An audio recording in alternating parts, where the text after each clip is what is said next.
If you want to be more efficient and effective while running your business with more inner peace, then working on the core of your issues instead of putting on a band-aid is vital. Welcome to the Business Brain Podcast. I'm your host, Esty Rapport, and here to help you improve your 28 cognitive functions, the 28 things that make up thinking. In each episode, we'll discuss a real-life challenge, why you might be struggling with it, and give you practical strategies so all areas of your life will improve.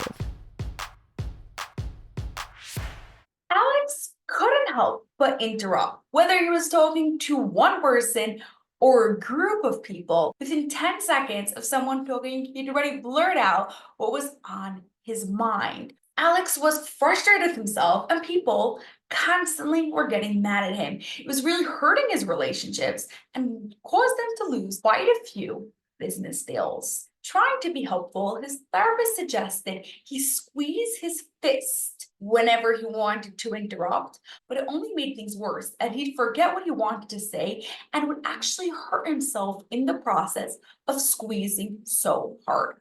But then he improved one surprising thinking skill that helped him stop interrupting and remember what he actually wanted to say. If you're experiencing something similar, I'm here to tell you, you do not have to struggle forever. In this episode 439 of the Business Brain Podcast, I'm going to share with you the exact steps of what you can do to have your own transformation. But first, which one of your thinking skills is the strongest? Which ones need some help? Find out by taking the Cognitive Function Assessment for free at lifefixuniversity.com/CF. While you are doing any task, you, without even realizing it, are using your 28 thinking skills. So the thinking skills you need to use are strong.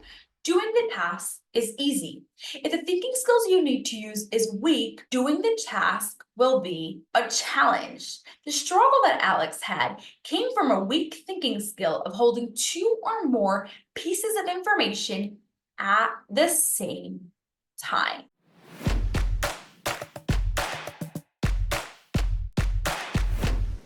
Holding two or more pieces of information is just what it sounds like. Can your brain hold two or more pieces of information at the same time?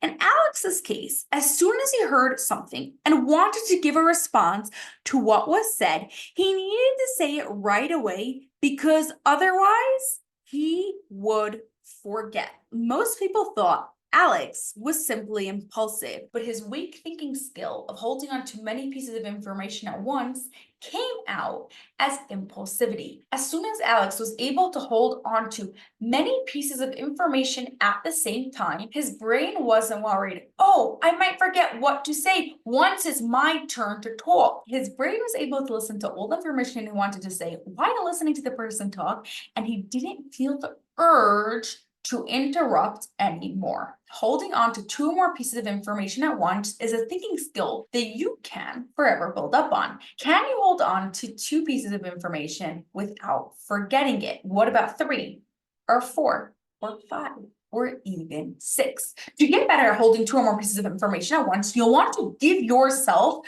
2 things to do at once without writing it down.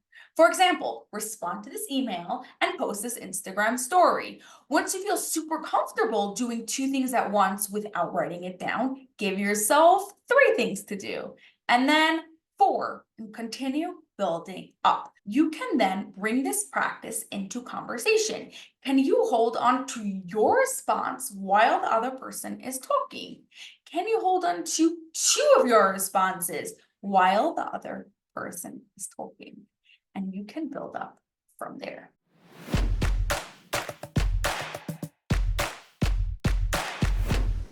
Many times it looks like people who interrupt often struggle with impulsivity. But the question is, where is the impulsivity coming from? Often, for people with ADHD, holding on to 2 more pieces of information at once is a challenge, causing them to interrupt as they might forget what they want to say. As you get better at holding on to many pieces of information, you can hold your responses in your head without worrying you might forget it, and you will find yourself interrupting us. You just have to trust yourself that now you actually remember it. Your challenge this week is to give yourself 2 things to do without writing it down. Once you find yourself being super comfortable at doing 2 things without writing it down, give yourself 3 and see if you can even go to 4. That's all for this episode of the Business Brain Podcast. If you enjoyed it, please share it with 2 of your business friends so they too can gain from it, and you'll be helping us reach our goal of 1 million downloads by the end of 2025.